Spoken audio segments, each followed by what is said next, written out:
చట్టం అనేది కేవలం పేపర్లలో అక్షరాలుగా ఉంటే ఏం బాగుంటుంది? ఆ అక్షరాలు ఆయుధాలుగా మారి అన్యాయానికి గురవుతున్న వారి పక్షాన నిలబడితేనే కదా వాల్యూ ఉంటుంది. సామాన్య మానవుడు ఎవరైతే ఉన్నారో ఫస్ట్ టెస్టులు అని చెప్పేసి ఆపరేషన్లు అని చెప్పేసి లక్షల రూపాయలు దండుకుంటున్నటువంటి పరిస్థితి. చూసే విధానం బట్టి ఉంటుంది. మీరు ఒకలాగా చూస్తారు, నేను ఒకలాగా చూస్తాను. వాళ్ళిద్దరు పెళ్లి కాక ముందుకు సహజీవనం చేయొచ్చు, వాళ్ళు శారీరకంగా కలిసి ఉండొచ్చు, దానిని తప్పు అనొద్దని చెప్పేసి కోర్టు చెప్తా ఉన్నది. ఎట్లా చూడొచ్చు అన్న దీన్ని? ప్రపంచ దేశాల కల్చరు ఏముందంటే ఒక మానవుడు కానీ సెల్ఫ్ డబ్బా కొట్టుకోవడానికి మాత్రమే అడ్వకేట్ జగన్ లేడు అని అనుకుంటే నల్గొండ నర్సిరెడ్డి పాట ఎందుకు వాడతాడు? మీరు రాజకీయ నాయకులతో మీ సన్నిహిత్యం ఏంది? ఈ ప్రైవేట్ హాస్పిటల్ బాధితుల సంఘాన్ని ఏర్పాటు చేసుకుని పెద్ద ఎత్తున హాస్పిటల్ నుంచి వెళ్ళి డబ్బులు వసూలు చేసినటువంటి ఆరోపణలు కూడా ఉన్నాయి. ఏం చెప్తారు దానికి? అప్పుడు నాకున్న శక్తి సరిపోదు. అట్లాంటి టైంలో నేను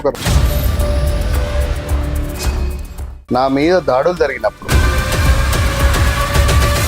2016 నుంచి మీరు దీన్ని స్థాపించారు. చాలా మీరు కేసులు చూసి ఉండొచ్చు. దీంట్లో మీకు బాగా టచ్ చేసినటువంటి అరే ఇందుకే కదా నేను ఈ సంస్థను పెట్టింది, ఇట్లాంటి వాళ్ళ కోసమే కదా అనిపించిన సంఘటన ఏదైనా ఉందా అన్న? 14 లక్షలు ఏ విధంగా తీసుకుంటారని చెప్పి చేస్తే ఆ రోజు నాకు చాలా సంతోషం అనిపించింది.